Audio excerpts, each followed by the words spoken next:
I'm Dina Hamida, and we are studying vector-borne diseases, specifically Zika in Brazil. And here I am visiting the Scripps Research Institute, specifically the Anderson Lab, where I'm sitting with Nathan Gruba. Yes, Nathan Gruba. I'm a postdoc with Christian Anderson. I study vector-borne viruses like Zika, West Nile virus, and dengue virus, specifically those that have recently emerged and spread around the world. Oh, thank you for having us today, Dr. Nate. Can I call you Nate? Yes. Yes. Sorry about that, class. Language barrier. It's just my class, so it works out. Can you tell us a little bit about Zika virus and how it came to be, specifically in Brazil? Yeah, so Zika virus has been known to vector biologists for a while, but only as really like an obscure virus. It was first discovered in Uganda in the 1940s, and since then it's only been known to cause very small outbreaks of mild disease. However, in 2015, there was reports of Zika virus in Brazil, and quickly afterwards it was associated with severe disease such as microcephaly, which then sort of panicked the research community because we knew next to nothing about it. And it turns out that Brazil happens to be a hotspot for emerging mosquito-borne viruses. There are several there. There's yellow fever virus, there's chikungunya virus, there's dengue virus, and there's several still that are lurking around in the jungles that have the opportunity to emerge. So Brazil seems to be an interesting place. Nice. So as an environmental course, we focus on environmental factors that can affect these type of diseases. One specific area that we focus on is climate. So what is it about climate and Zika? Yes. So there are essentially three things that need to happen for an arthropod-borne virus outbreak like Zika. You need to have, one, the virus present. You need to have the host, in this case, which is humans, and you need to have the vector, which is mosquitoes. And the main vector, Aedes aegypti, can really only live in areas that are tropical, and they need to have these sort of environments all year round.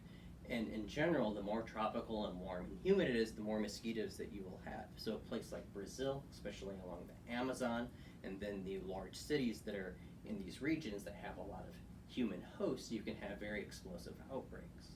And with climate change specifically, though we don't have a lot of data that directly suggests that climate change had made Zika virus worse in the Americas or worse in Brazil, it certainly has promoted the factors that increase mosquito population size that could have increased the epidemic.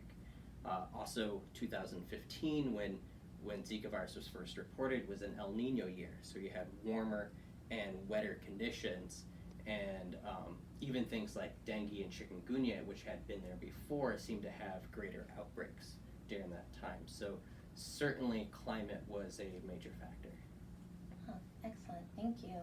Now you mentioned that there were other type of vector-borne diseases in Brazil. Why does the media only focus on Zika? So, Zika captured our attention mainly because what happened to babies. Microcephaly is,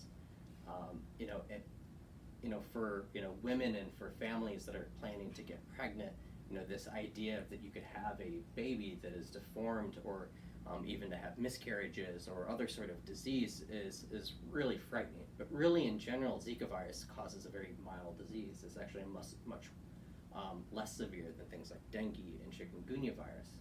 But it's more of this association with microcephaly that has captured our attention. Thank you. From your experience and from your perception, actually, what strategies do you recommend to mitigate the spread of Zika? Yeah. So there's been lots of things that have been proposed to limit the spread. Of course, how it gets around from country to country is mostly via air travel. But that's a very hard thing to control, and putting essentially control around borders too is not likely to be very effective because people will find ways to move around. The Ebola virus epidemic in West Africa was a good example of that. They tried to put in quarantines and people just leave them. So that's not really effective, and it's not very feasible either. There's a lot of economic reasons for that too. Another way to control would be to have an effective vaccine. But here we are, a few years into the epidemic, and we're nowhere close to having a vaccine available. The most promising method is actually to control the mosquitoes themselves.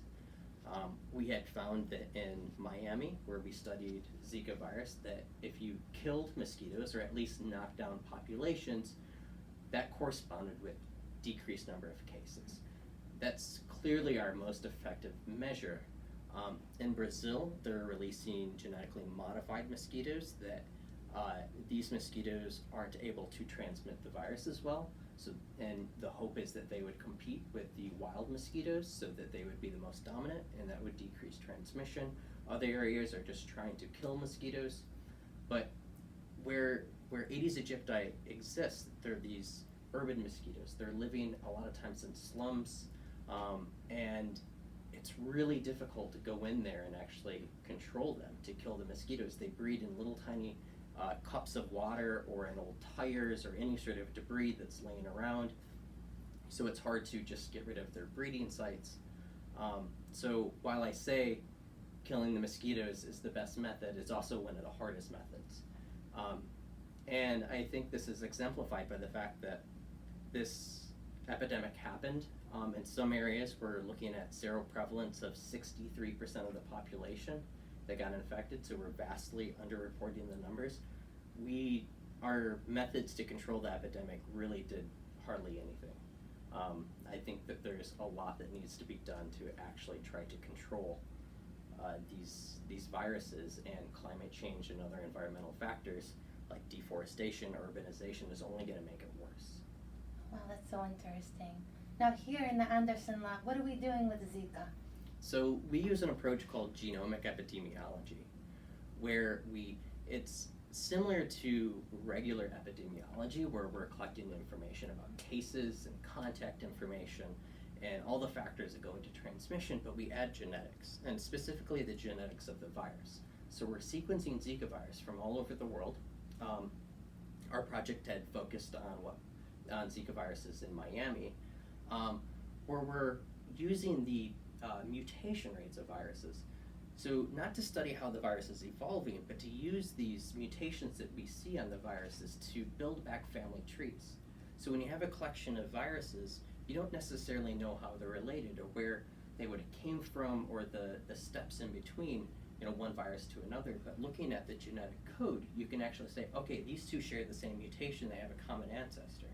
And they all share a mutation with this other one. So you build back these trees similar to what I showed here on the screen. And with that, and knowing where the virus was collected, and knowing the date of sampling, you can then reconstruct the spread of Zika virus. The more viruses that we can sequence, the better resolution that we can get on it. So with this data, we discovered a couple of really important things. One, that Zika virus was first detected in Brazil in May 2015, but our data shows that it was actually introduced into Brazil in late 2013, so almost a year and a half before we even knew it was there.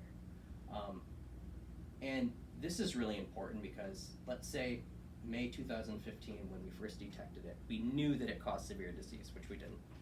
And we had a way of stopping Zika virus, and we threw everything we had at Brazil to prevent this epidemic. Our phylogenetics also showed us at that point of where we first detected it, it had already spread to most of the Americas. So we're already way too late, which gets at another very important knowledge gap or research gap, is detecting things sooner than what we're able to do it now. We also found that Zika virus was introduced into Florida maybe at least 4 times, but we modeled this to be up to 40 or more times, independently contributing to the outbreak. So again, this gets back to control. So trying to control people coming into the country, into Miami that were infected with Zika virus would do little because there were tons of introductions. And it needed all of these introductions to maintain the transmission cycle there. We're in Miami, where we actually have good controls in place, decreasing the mosquitoes then actually did much better at controlling the outbreak. Oh, thank you, Dr. Nate.